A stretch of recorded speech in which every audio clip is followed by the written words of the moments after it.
Bonjour à tous, bienvenue dans cette nouvelle vidéo sur ma chaîne YouTube. On est mardi 13 décembre, il est 9 h et on est sur une nouvelle vidéo du calendrier de l'Avent. On repart un petit coup chez Urban Comics avec l'un des comics que j'ai préféré cette année parce que ça a été une surprise. Un personnage d'habitude que j'achète pas forcément, que je lis pas forcément, je crois que j'avais jamais rien eu d'elle. Si j'avais eu le premier tome d'ici Renaissance New 52, mais il n'y en avait jamais eu de suite, voilà. Mais c'est un personnage que j'avais apprécié découvrir dans le run de Jeff Lobb sur Superman, dans la série Superman Batman, où elle apparaît dans le deuxième arc, dessiné par Michael Turner. Et donc je parle aujourd'hui évidemment de Supergirl, Woman of Tomorrow, avec notre amie Kara Zor-El. Et alors, l'élément, je pense, qui vous fera acheter ce comics pour les fans de comics de toute façon, c'est évidemment qu'au scénario, il s'agit de Tom King. Tom King, le scénariste de Batman Rebirth, le scénariste de Batman Catwoman, dont je vous ai parlé en début de semaine.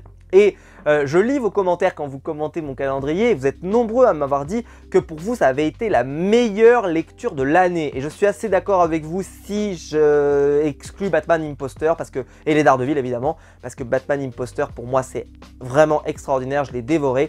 Mais le Batman Catwoman en fait je l'attendais tellement que je l'ai dévoré et je l'ai adoré. Et je pense que vous êtes nombreux à l'avoir pris, ou en tout cas à l'avoir commandé avant même que je vous le conseille, pardon. Et je pense qu'il y a une forme d'unanimité sur ce comics. Et bah là-dessus, je trouve que il a fait un boulot. En fait c'est un comics où Kara Zor-El décide de partir dans l'espace parce qu'elle veut se rendre utile. Voilà, on va le dire comme ça. Parce qu'elle ne se sent pas assez utile sur Terre, puisque tu as déjà un Superman. Donc forcément, tu peux pas forcément... voilà.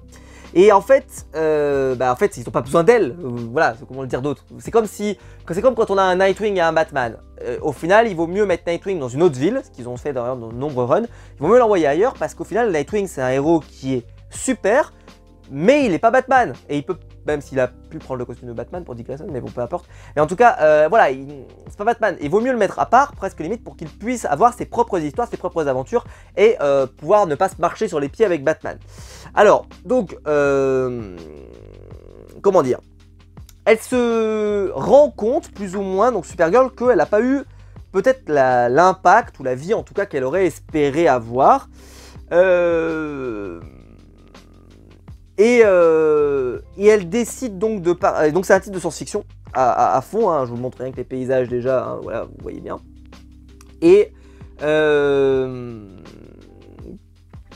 comment dire, en fait le truc c'est que je sais pas trop quoi vous dire sans vous spoiler. Ah, et je vais quand même vous révéler ça. Donc dans Supergirl, dans Woman of Tomorrow, elle décide de voyager dans l'espace, notamment pour aller aider d'autres civilisations. Et notamment, il y a une fille qui décide, qui est en fait là dans une sorte de vengeance personnelle. Et là, donc, ça va être un titre beaucoup plus... beaucoup plus dans le jugement, introspectif, voilà. Et alors, d'habitude, le dessinateur Bilquis Evely, je ne le connais pas. Je ne sais pas ce qu'il a décidé avant. Est-ce qu'il a décidé beaucoup de choses ou pas? Mais alors, il a un style que moi, à la base, je suis pas non plus hyper fan. Vous savez, c'est le style du dessinateur qui avait fait Wonder Woman Dead Earth notamment. Daniel Warren Johnson, je crois qu'il s'appelle. Moi, je suis pas hyper fan et je trouve qu'on retrouve beaucoup de son style là-dedans. Maintenant, je trouve que ça colle parfaitement au récit qui est un petit peu à la fois de science-fiction, mais aussi vous avez des épées, vous avez des trucs un peu cool comme ça. Et globalement, en fait, je l'ai absolument dévoré. C'est-à-dire que quand je l'ai pris dans les mains, je l'avais acheté déjà parce que franchement, la couverture, je la trouve sublime. Je ne l'ai peut-être pas assez montré, hein, mais la couverture est sublime.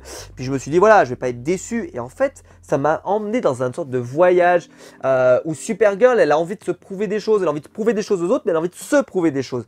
Et par exemple, cette planche, je vous cache pas que moi, je suis resté bloqué dessus tellement elle est belle.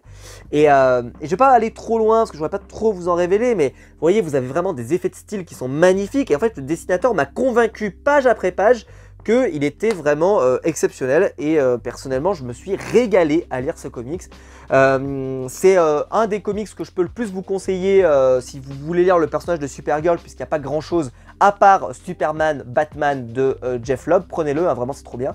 Mais à part ça, voilà, celui-ci au moins ça fera un comics à conseiller si jamais DC ou Warner décide de faire un film Supergirl, ou par exemple si vous connaissez des gens qui sont fans de la série Supergirl qui s'est arrêtée il y a quelques années maintenant dans le Arrowverse, peut-être que voilà, ils aimeraient bien avoir ça. C'est un peu différent, hein, elle est beaucoup moins ingénue que dans le film Supergirl, dans la série Supergirl, pardon. Même dans Smallville également. Là, elle est beaucoup plus badass, elle est beaucoup plus... même si elle essaie de comprendre les gens, elle est... Enfin, vraiment, c'est un comics très complet et personnellement, je me suis régalé à le lire. Je vous le recommande, je pense que voilà, vous pouvez passer un bon moment devant, ça se lit doucement, c'est bien. C'est-à-dire que vous n'allez pas avoir lu trop vite, ça se lit bien, même si... Parce qu'en fait, il y a des belles planches à observer, donc souvent, vous allez prendre votre temps pour observer tout ça. Il y a quand même souvent du texte, souvent des bonnes choses. Ça, personnellement, je sais que je me suis régalé à le lire et je pense que ça peut faire un super achat pour quelqu'un... par exemple, peut-être pour une fille d'ailleurs, parce que... Alors bon, je dis ça, moi les filles, elles lisent du Batman, hein, donc on s'en fiche, hein, sortons des clichés en tout cas. Mais peut-être que, voilà, pour Supergirl, peut-être que ça peut plus intéresser un public, peut-être qui serait plus intéressé par ça. Mais je vous rassure, moi, voilà, je suis pas une femme, hein, je suis un homme, et pourtant j'ai adoré ce récit, quoi. Je l'ai adoré, c'était trop bien. C'est un peu comme quand on lit du Harley Quinn. Bon, moi, malheureusement, j'aime pas les Harley Quinn de Jimmy Palmiotti et Amanda Conner, c'est comme ça, j'aime pas. Mais franchement, c'est... Ah, je peux vous montrer cette planche par exemple, elle est vraiment belle, quoi. La colorisation, elle est vraiment hyper travaillée, quoi. Donc bref, je vous le recommande. Voilà, si vous aimez le travail pardon, de Daniel Warren Johnson, c'est un style qui est assez similaire, donc je pense que vous allez aimer. Une magnifique édition, un beau bouquin, un beau pavé, un truc sympa, vous allez avoir un beau petit moment de lecture. Très clairement, je vous le conseille vivement. Voilà, j'espère que la vidéo vous aura plu. N'hésitez pas à me dire dans les commentaires si vous l'avez lu, si vous a plu ce comics, est-ce qu'il vous a pas plu, dites-moi pourquoi. N'hésitez pas à liker la vidéo, à vous abonner, à la partager sur les réseaux sociaux. Il y a le bouton rejoindre juste en dessous de la vidéo pour soutenir ma chaîne financièrement. Si jamais ça vous intéresse, n'hésitez pas. Je vous remercie pour tous ceux qui font preuve de générosité et qui veulent aider la chaîne à s'améliorer. Et quant à nous, on se retrouve très vite pour une nouvelle vidéo sur ma chaîne YouTube. Ciao!